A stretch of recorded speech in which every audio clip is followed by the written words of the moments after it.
I'm Cynthia James, and this network is about changing lives one woman at a time.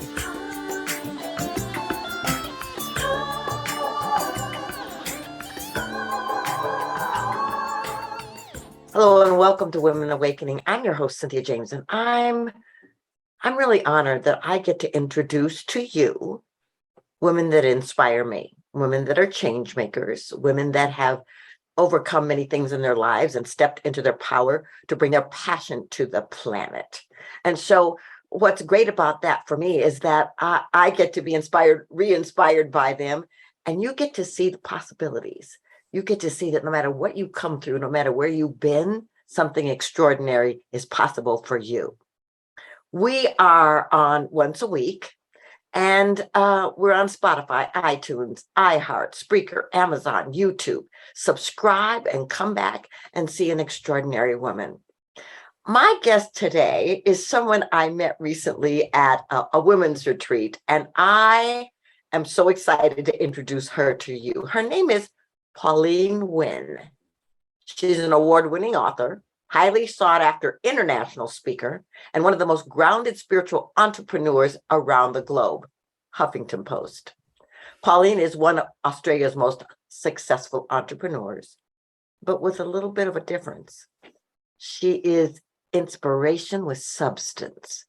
She teaches with warmth and humor, telling her own story of what can be achieved through key alignment of thoughts and intentions. And she has a high-performing Western business background combined with an Eastern slant of spirituality. Pauline is a best-selling author and award-winning businesswoman, and her achievements are all the more impressive for her highly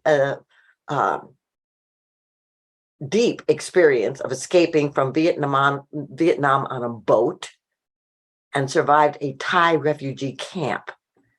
She has overcome these adverse beginnings to transform her approach to re-engineering her beliefs, questioning the status quo, and hacking cultural norms. Pauline has become a master of her thoughts, behaviors, and emotions, and approached everything with an unshakable spirit. So listen to this. Her day-to-day professional life was in orbit around her life principles and not the other way around. This self-actualization has carried her to prosperity while running the awarded restaurant Red Lantern, the most awarded Vietnamese restaurant in the world, and authoring bestseller Secrets of the Red Lantern. Her unique philosophy also inspired her newest release, The Way of the Spiritual Entrepreneur. Pauline, welcome. Thank you for having me, Cynthia, and thank you for that introduction. I hope that it does give your listeners a taste of what is possible. That's what your podcast is all about, of what's possible. To go back to understand where I came from and what it took to get here. It's a wonderful example for all your listeners of what is possible. What is possible for us. Yes. And I want to start with where you came from, because my listeners, I came from a pretty traumatic childhood. And a lot of the people that I've interviewed have come through, challenging childhoods to create extraordinary lives. So just tell us about your childhood, and then we want to get into what you're doing today, because I've had the experience of your extraordinary work. Oh, thank you, Cynthia. I think also that it's important that we don't leave out those who have not experienced hardship. Mm-hmm. The ones who have not experienced hardship at all are so fortunate to have such a wonderful life, having sturdy parents, a great upbringing. But the truth does remain that every next level of our life will demand a next level version of us, right? And so we have to continually find places and situations that will call upon the next level version of ourselves. And so I just didn't want to leave out any of the listeners who haven't gone through as much hardship as we have. My father was in the Vietnam War. And when Saigon fell to communist rule, he needed to escape Vietnam. The one thing that he wanted to escape the most was the re-education camps. And he would say that it's not enough that they want to take our freedom, they want to take our thoughts as well. He would have been re-educated or brainwashed, and that was what he wanted to avoid the most. So he and his friends built a boat and smuggled 12 of us out to sea, 6 adults, 6 children. I was 3 years old. My brother Lewis was 2. We spent 9 days at sea. We were the lucky ones. We were the first to escape before the pirates caught wind of the bounty that will be at sea in the years following. So we escaped the rape, the torture, the torment of the pirates. Not too many of my countrymen and women experienced the same. We ended up in Thailand, where we spent a very difficult year in a refugee camp. My mother gave birth to my brother Luke in a tent in the refugee camp. And in 1978, Australia finally accepted us. And so we came into this new world with nothing. My father suffered terribly from PTSD because of his own upbringing and because of his own experience of war. And so growing up in Australia as a young child, not only did we have to experience all the hardship that our parents experienced, but at home, it was incredibly violent. My father had nowhere to dump his anger but on us kids, on my mother. And so memories of my childhood all the way up to my early teens, when I finally ran away from home, was a whole lot of mental, emotional, physical, spiritual abuse. And at the same time, my father had an entrepreneurial streak. So he just was so determined to create a life for himself, to make sure that the sacrifices my mother and he made were honored. So he was quite the entrepreneur. He opened a restaurant, an ice cream parlor, a cafe, a video library. He had a driving school as well on the side, and us kids provided the child labor. So at home, it was incredibly violent, but we were forced to work. I started working full time when I was 7. My brothers worked full time as well. So it was working full time, school full time. So we would go to school. Before school, we would help set up the restaurant, the cafe, the video library. We set up all of that. We went to school. We came home. We came back to the restaurant. We cleaned up after lunch service, set up after dinner service, caught the bus back home, and did our homework. And we had to get good grades as well. And if we didn't get good grades, if we didn't work to the degree of perfection that my parents wanted, we were beaten up. So that was my upbringing. And I look back at that now. And I see it as my training. Yes. Yes. And let me just ask you something, because I've been in your presence. Was there a part of you as a child that knew that this was not going to be your life, that there was going to be something else that you were going to create?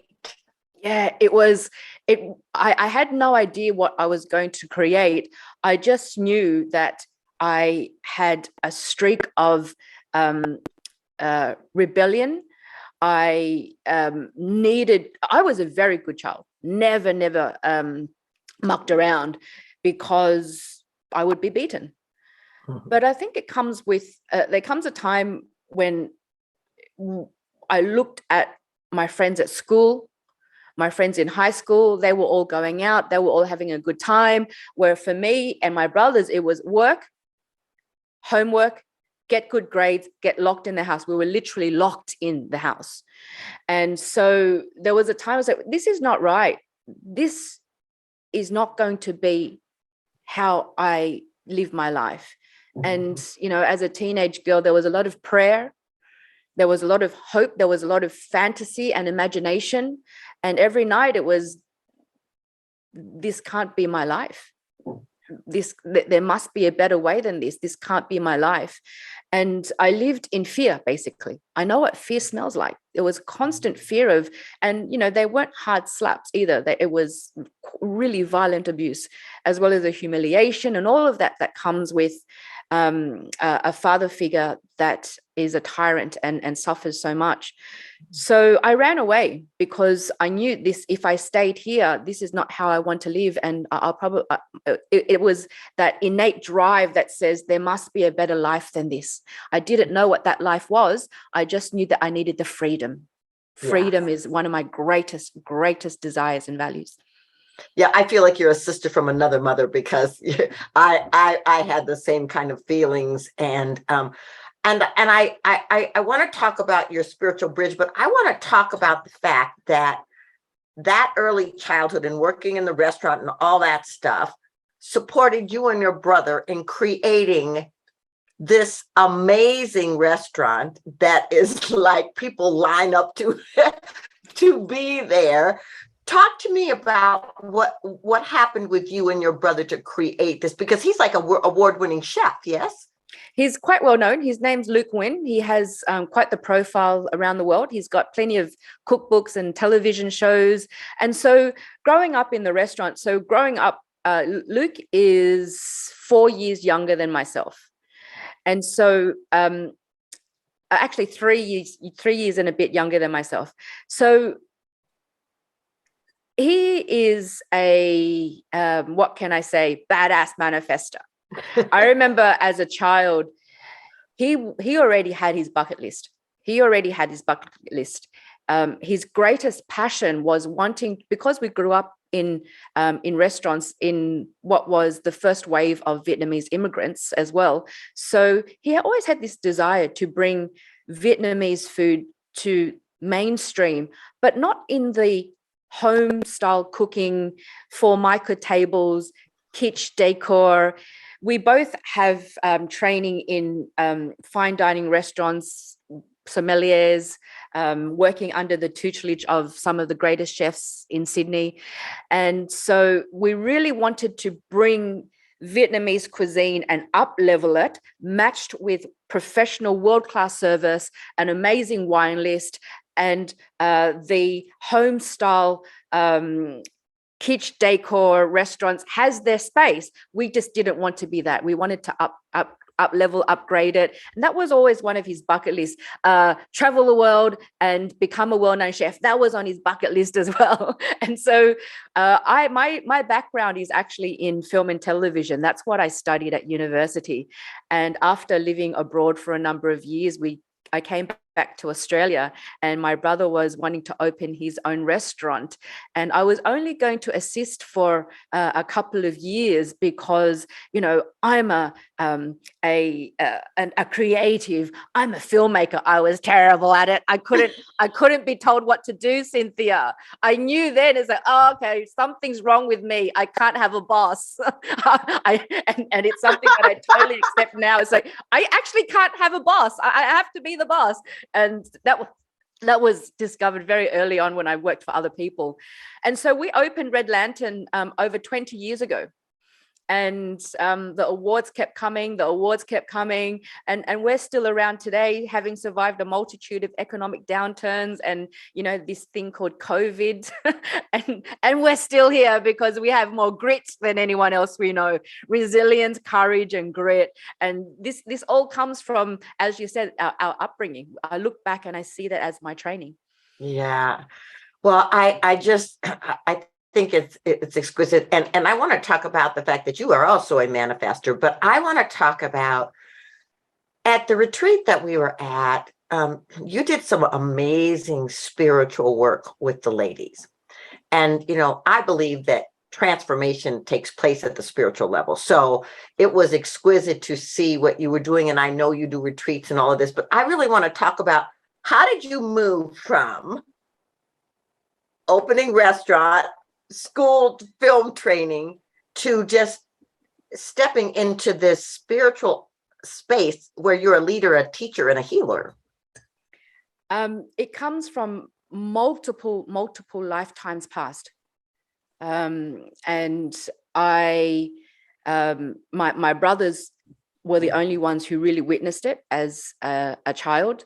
I would share with them premonitions. I would share with them warnings, visions that I had. And that was intense when I was younger. I think from the age of 5 till about 6 or 7, it was intense during that time. But by 7, 8 years old, that's when the beatings started. And so that was shut down, dumbed down, all the way up to my teenage years. I ran away from home, hid from my father for many years. And then it was all about survival. It was all about getting myself through university, surviving at work. I partied a lot.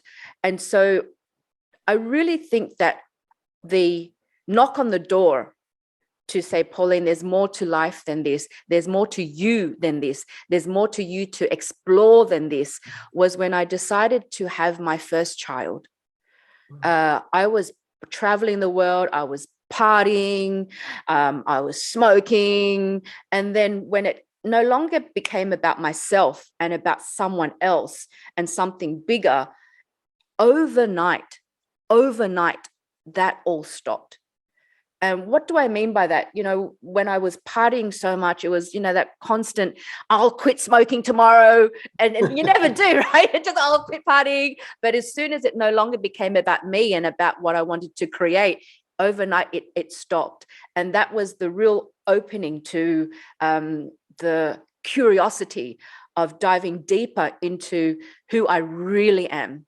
And it all starts with permission, right? The permission that we give ourselves first, and then we give permission to the field, to our teachers, and for our expansiveness.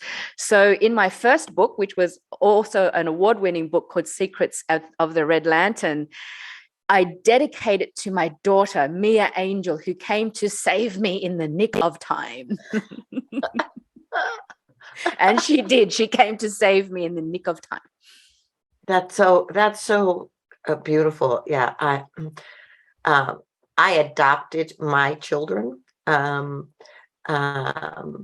there were some physical challenges, but I believe that they were angels that were sent to my life to help me become more grounded and anchored. So I want to, you and I kind of talked briefly at the conference, but I really want to talk about some of the healing work that you do, because us being with you, especially at the lake and doing the rituals, why are rituals important to your work, and why do you think it's important for us to have that as a part of our lives? Yes, and so I believe that I prefer ceremony than ritual. Okay. I believe that there are too many rituals. Rituals leave no room for interpretation in terms for currency, for flavor. And I'm one of those teachers, Cynthia, who the really traditional teachers dislike because I like to keep it current. I have absolute respect for tradition and ritual, but you know what? It's now 2022. Can I put some of the current flavor on it? Yes. Can I make it not so pompous? Can I make it not so dramatic? And you know what? We're trying to share what we know with as many people as possible who are ready. And so the more perspectives we can hold, the more free we will become. And so I believe there are a number of teachers here today who want to share the spirituality, it having nothing to do with religion. For me, spirituality is about being inspired and inspired. And I believe that it needs to be open to ceremony. And so with ceremony, we can be ceremonious celebration. And that involves, okay, who is my audience today? Who are my students today? I need to be flexible enough, skillful enough, be able to understand human behavior, be able to read the circumstance enough, and craft my teachings to whoever is in front of me so that I can amplify and expand the message, versus the other way around, where some other teachers are so pompous and say, this is the tradition, and this is what you must fit into. I think there's a time and place for that as well. But that's not what I like to do. And so the ceremony is, the ceremony on the lake, for example, was so beautiful. If you want to swim, swim. If you want to take your shoes off, take your shoes off. If you want to sing, sing. But I will be here to guide you. I will be here to expand the space for you. And I won't stop. I won't stop. And I think that was a 2.5-hour session or something. And I'll hold the space to expand. So being able to be flexible in that respect. So I love the word ceremony over to ritual, but through ceremony, we can show them parts of the ritual. And so we don't leave anyone out, or we don't be so polarizing, because my intention always is to meet people where they're at. Yes. Rather than have them come and meet me, because I'm learned for decades, lifetimes. So I think that's really important, that we are able to be ceremonious and celebrate in ceremony rather than ritual. But the importance of ceremony is so that we can give everyone a taste of the ritual and not make it such a bitter pill to swallow. That's beautiful. How beautifully said. I think that's exquisite. I want to talk just a little bit. You have a new book called The Spiritual Entrepreneur.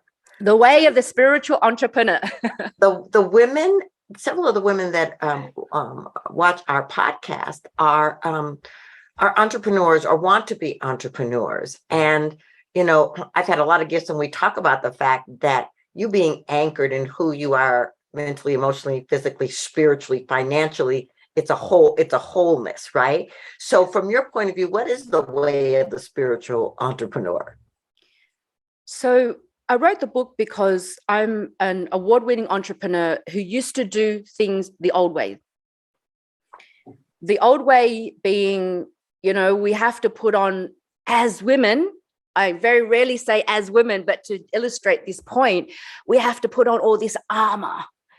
We have to fight the fight. Or as a boss, you have to be the first one there and the last one to leave. And it was so much hardness. There was so much hardness and inflexibility.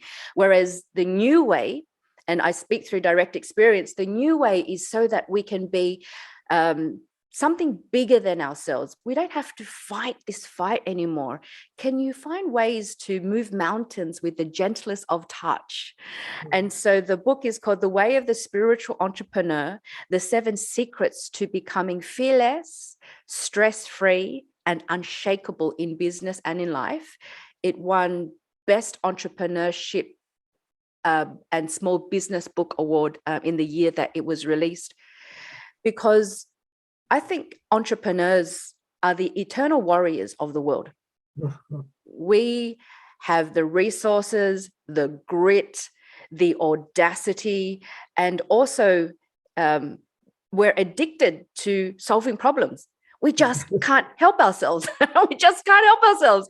I was speaking to one of my mentors the other day who loves to poke me. He loves to poke me and goes, Pauline, you entrepreneurs, what is it all about? You love taking risk and you love taking something and making the invisible visible. It's so hard. Why don't you just go work for someone else? Because we can't help it. Exactly. That's my answer. I can't freaking help it. If you want a safe life, if you want to go working for go ahead. But that's not what we do. It's this consistent, there's a problem. What can I do about that? What can I create? Who can I collaborate with? What can how can I make the invisible visible? And it's just that, right? But now there's new ways of doing things and new way of seeing things. And then there's also new reasons for doing and seeing things differently. So many entrepreneurs who first come into my orbit, they come to me because they are diseased or diseased. They live a life of stress.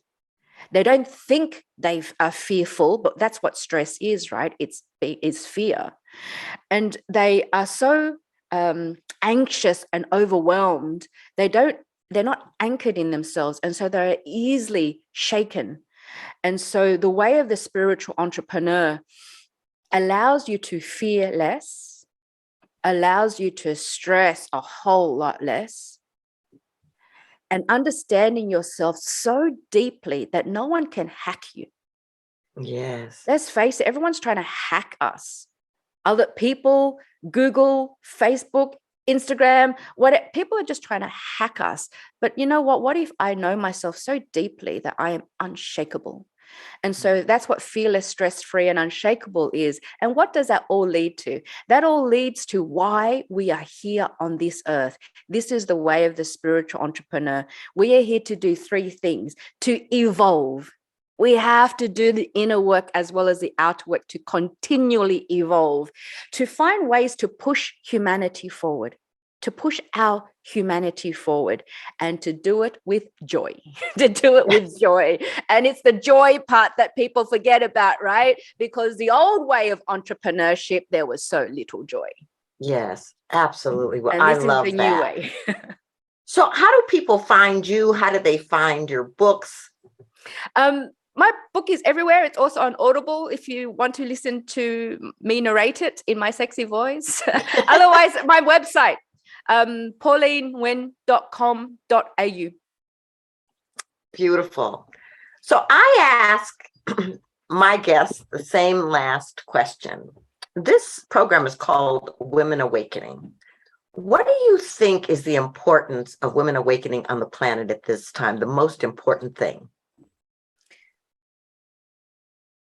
From my experience, I think that we need to let go of the stories of the past. We need to let go of the stories of the past that no longer serve us. And so feminism, I believe, was absolutely necessary. Otherwise, I wouldn't be here doing what I do. Many of us wouldn't be here to do what we do. I think it was absolutely necessary, but I don't think it is sufficient any longer. Yes. It's no longer sufficient. We have to change the paradigm of conversation because we cannot fight separatism with more separatism. Exactly. Now is the time for oneness. Now is the time for wholeness. There is no more external fight. I believe that fight now is an internal one.